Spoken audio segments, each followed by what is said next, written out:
വഖഫ് നിയമത്തിനെ കുറിച്ച് രാജ്യവ്യാപക പ്രചാരണം നടത്താൻ ബി.ജെ.പി. ഏപ്രിൽ 20 മുതൽ മെയ് 5 വരെ പ്രചാരണം നടത്തും. പാർട്ടിയുടെ എല്ലാ എം.പിമാരും എം.എൽ.എമാരും സ്വന്തം മണ്ഡലത്തിൽ ചുരുങ്ങിയത് ഒരു പ്രചാരണ യോഗത്തിൽ പങ്കെടുക്കണം എന്നാണ് നിർദ്ദേശം.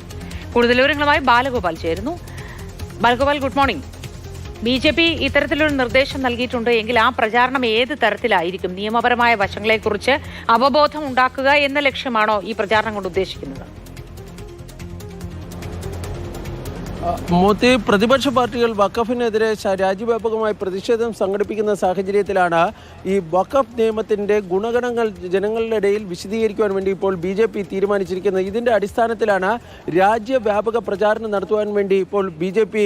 നിർദ്ദേശിച്ചിരിക്കുന്നത്. ഏപ്രിൽ 20 മുതൽ മെയ് 5 വരെയാണ് ഈ രാജ്യവ്യാപക പ്രചാരണം നടത്തുവാൻ വേണ്ടി പാർട്ടി അധ്യക്ഷൻ ജെ.പി. നദ്ദ നിർദ്ദേശം നൽകിയിരിക്കുന്നത്. സംസ്ഥാന അടിസ്ഥാനത്തിലും ജില്ലാ അടിസ്ഥാനത്തിലും പഞ്ചായത്ത് അടിസ്ഥാനത്തിലും ഈ പ്രചാരണ പരിപാടികൾ സംഘടിപ്പിക്കുവാനാണ് നിർദ്ദേശിച്ചിരിക്കുന്നത്. ഈ പ്രചാരണ പരിപാടികൾക്ക് മുന്നോടിയായി ദേശീയ തലത്തിൽ ഒരു വർക്ക്ഷോപ്പ് നടത്തുവാനും ബി.ജെ.പി. തീരുമാനിച്ചിട്ടുണ്ട്. ആ വർക്ക്ഷോപ്പിൽ ഈ പ്രചാരണ പരിപാടികളിൽ പറയേണ്ട ഈ വഖഫിന്റെ ഗുണഗണങ്ങളെ സംബന്ധിച്ചുള്ള കാര്യങ്ങൾ ഈ പാർട്ടി പ്രവർത്തകരെ ബോധ്യപ്പെടുത്തുന്നതിന് വേണ്ടിയാണ് ഈ വർക്ക്ഷോപ്പ് നടത്തുന്നത്.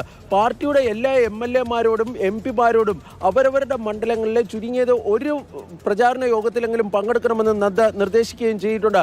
ഇതിന് ഈ പ്രചാരണത്തിനായി ഒരു ദേശീയ തലത്തിലൊരു സമിതിക്ക് ബി.ജെ.പി. ദേശീയ അധ്യക്ഷൻ രൂപം നൽകിയിട്ടുണ്ട്. പാർട്ടിയുടെ ദേശീയ ജനറൽ സെക്രട്ടറിയായ ഡോക്ടർ രാധാ മോഹൻ ദാസിന്റെ നേതൃത്വത്തിലായിരിക്കും ഈ പ്രചാരണ സമിതി. ഈ പ്രചാരണ സമിതിയിൽ അനിൽ ആന്റണി, അതുപോലെ തന്നെ അരവിന്ദ് മേനോൻ, ജമാൽ സിദ്ദിഖി എന്നിവർ അംഗങ്ങളായിരിക്കുമെന്നും ബി.ജെ.പി.